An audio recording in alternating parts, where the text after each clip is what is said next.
All right, you guys, it seems like we have new video footage and the teens have been caught in a lie. A lot of those teens went to the court and they lied on Carmelo Anthony. I don't know if their family was blackmailed or paid off to get their kids to lie, but that exactly what happened. And we knew Carmelo Anthony was by himself because, I mean, it was like 10 of them that charged Carmelo Anthony. Carmelo Anthony was just sitting under the tent. It was raining. And the video shows it clear as day. The gang, they charged him. They went directly over to Carmelo and they provoked him.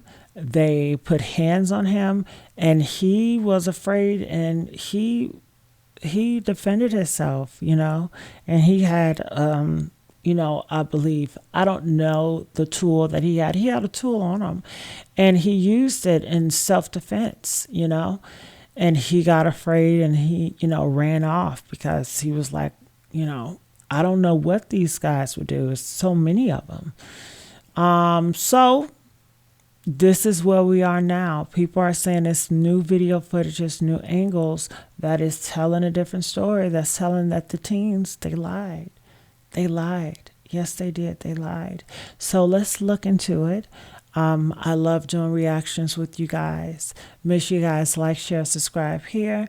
Make sure you guys comment. I love reading your comments. So let's see what's going on.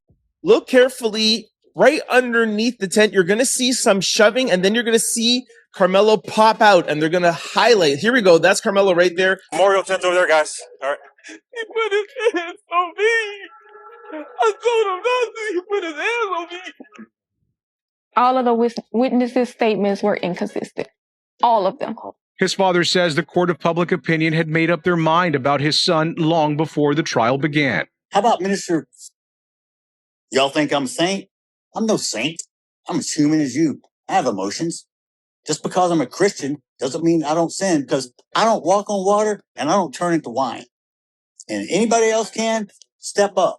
Don't become kicking rocks in my backyard. Look in your own. So the judge finally dropped the footage and the internet is losing it. A Collin County judge just released multiple videos and images used as evidence in the Carmelo Anthony trial. Judge John Roach said transparency time, trial is over, here's everything. And folks are going through every single frame like it's evidence in a cold case.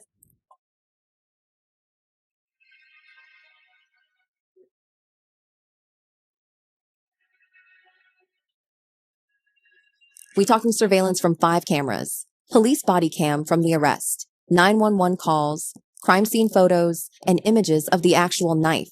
All of it out here for the first time. Take a look. This is courtesy Collin County District Court, showing photos with evidence markers, the murder weapon, that blade. There is the scene of where the took place and his backpack.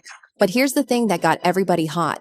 The footage is out here telling 2 completely different stories, and which one you believe depends on what side you're sitting on. So bear with me. Let's go through 2 pieces of footage. Don't leave. This is important. Let's start with the track and field clip. The parents say the witnesses lied. The jury was cooked before they even sat down, and their son ran toward a coach, not away from a crime. The prosecution says the footage shows exactly what they told the jury it would show. But we're experts. Let me tell you what the DA did. They put a spotlight on the boys, right? So you could see them, right? But they never put a spotlight on Carmelo. And the reason why is because, of course, they was trying to make their side look like, oh, it wasn't that bad and push the whole story. So let's break this down, because the real story is messier than either side is telling you. And some of this stuff, yeah, you ain't ready for it. All right, so here's exactly what dropped. On June 19th, 2026, Judge John Roach said enough is enough and released the full evidence batch. No cameras were allowed in that courtroom the whole trial, so this is the first time anybody outside that jury box is seeing any of this. We do have breaking details coming into the newsroom in the trial of Karmelo Anthony. Putting this on your screen, Brooke Taylor, Fox News correspondent, saying the judge in the Karmelo Anthony trial just released evidence, including body camera footage showing the moments an officer took him into custody after the The surveillance footage comes from 5 cameras around David Kuykendall Stadium in Frisco. The video is grainy, no audio, shot from across the field. At the 7-minute, 58-second mark, you see movement under that Memorial High School team tent where everything went down. As he continues to walk along the perimeter of that track field. Again, you can see the graphic on your screen of the orb that is highlighted Karmelo Anthony. Prosecutors say the enhanced version shows Karmelo stabbing Austin Metcalf and then running. They say onlookers started pointing him out to coaches and police immediately. You'll see on your screen here that lit up orb in the top left-hand side of your screen. That is Karmelo Anthony exiting the tent and walking along the sideline of that track field in Frisco, Texas. The defense, they got a completely different read. They say the footage shows Karmelo popping up from behind that tent and running down those bleacher steps. He tripped, he fell, then kept going along the fence line until he stopped at a coach. Now, there's no audio, so I will talk through it. But you see here in the bottom left-hand corner, that's the tent. Look carefully right underneath the tent. You're going to see some shoving, and then you're going to see Karmelo pop out, and they're going to highlight. Here we go. That's Karmelo right there. And now the spotlight goes on Karmelo. You've heard his story. You see him running down the bleachers, falling down. Then he gets up, and you see him running. See him running. And then you're going to see he's going to start slowing down soon. Here we go. Somebody stop talking to him. Their argument from day one, he was running towards safety, not running from what he did. You know, if this video changes your opinion on whether this was self-defense or unaliving one. Both sides looking at the same footage, both sides telling you they're right. And that's where this whole thing gets crazy. Now hold up, because the body cam footage is the part of this evidence drop that has absolutely taken over every comment section online. Hold on. And I'm just protecting myself. Where do you want me? If somebody is treating the victim, they need to be over there. North end under a memorial tent. Don't reach for anything, all right, man? Stop right there for me. Dispatch 443. I got these. Officer Eduardo Cortez had his camera rolling when he walked up to Karmelo minutes after that stabbing. And Karmelo was crying, weeping, barely holding it together as they walked him to that squad car. Over there, guys. All right. He put his hands on me. I told him not to. He put his hands on me. He told Cortez that Austin put his hands on him, that he warned him not to, and that he did it because Austin wouldn't stop. That's his self-defense claim, said out loud on camera, right there at the scene. But then Cortez radioed another officer and called Karmelo the alleged suspect. And Karmelo, mid-tears, admitted to doing it. He said, "Who's the alleged suspect?" You can hear Karmelo Anthony saying, "I am. I know what it is. I know how this goes." It's a kid, man. The alleged suspect. I didn't know not to talk. Huh? Okay. We'll figure that in a minute. So nothing on your person at all? Nothing. No, sir. That single line became the most replayed moment in this whole case. Prosecutors pointed to it like, see, he confessed. The defense said, nah, that's a traumatized 17-year-old in shock, not a killer admitting guilt. And here's what most people missed. Karmelo also asked the officers if the victim was going to be okay, and he asked if what he did could be considered self-defense. Okay. Both of those questions got buried in the early coverage, but they matter. They matter a lot. But here's the part that Karmelo's parents have been screaming about since that verdict dropped, and the court record actually backs some of it up. But you know, we're experts. Let me tell you what the DA did. They put a spotlight on the boys, right? So you could see them, right? But they never put a spotlight on Karmelo. And the reason why is because, of course, they was trying to make their side look like, oh, it wasn't that bag of push. The whole.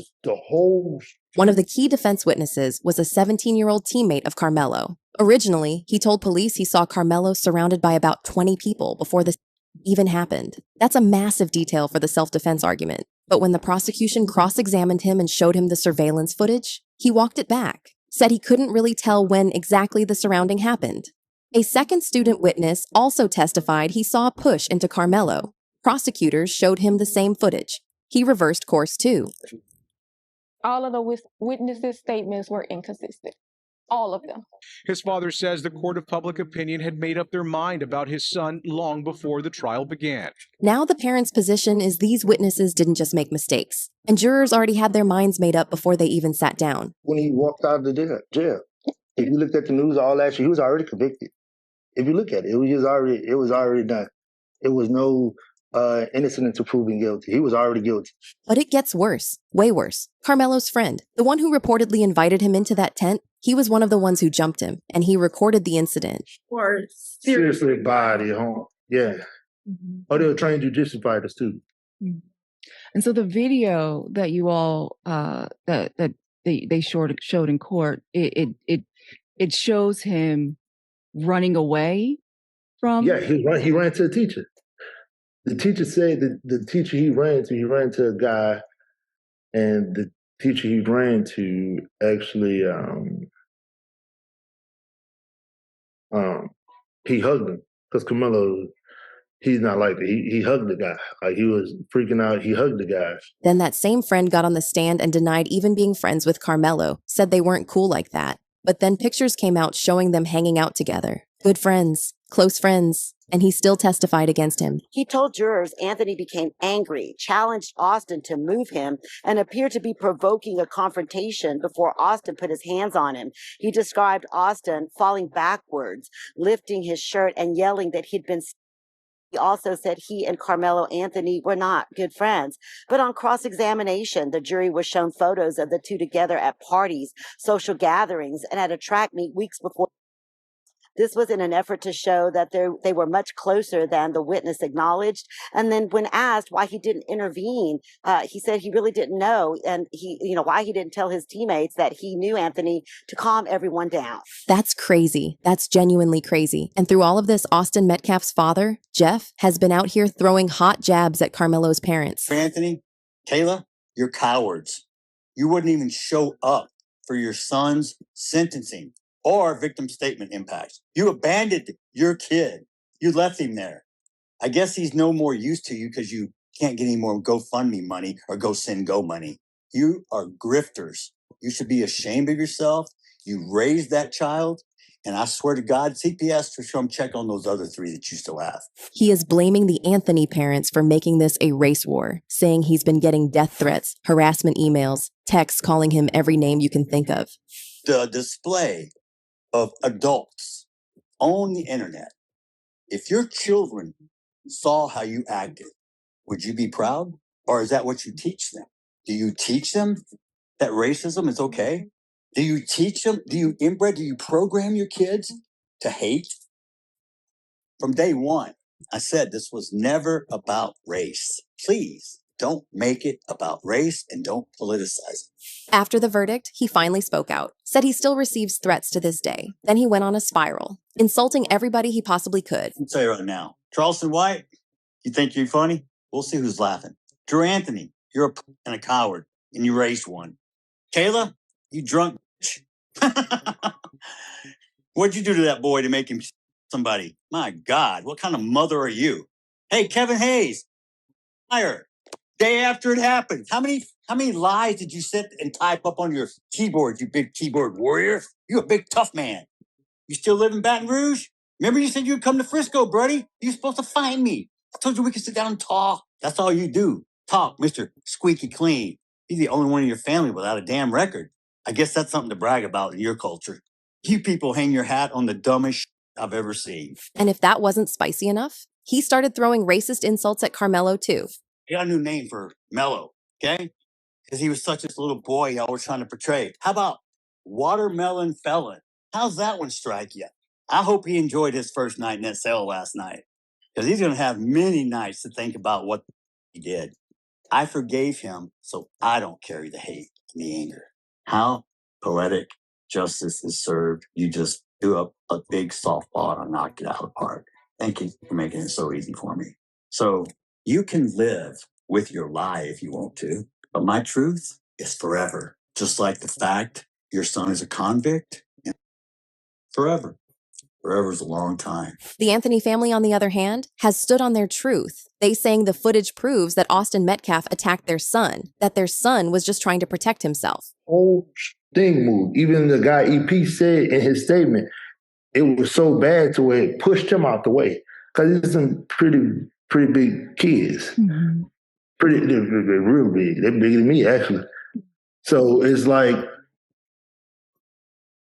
they tried to minimize their doing, but I've heard people who would supposed to be justice if in Texas, if I threaten you when I'm lying, you have the right to do whatever force if you fear for your life. So the video showed, I'm sorry, go ahead, Kayla. No, he said if you fear for your life or seriously body home. Yeah. Mm-hmm. Or they'll train jujitsu fighters too. Mm-hmm. And honestly, when you watch everything that dropped, you start to see why they feel that way. Right now, Karmelo Anthony is sitting at the Wallace Pack unit near Houston. He got to serve at least 17 and a half years before he even eligible for parole. The appeal is filed. But with opinions flying around since that body cam and surveillance tape went public, nobody knows what's going to happen next. Will the appeal change anything when it finally hits a higher court? Or is Karmelo stuck behind bars while everybody who set him up walks free?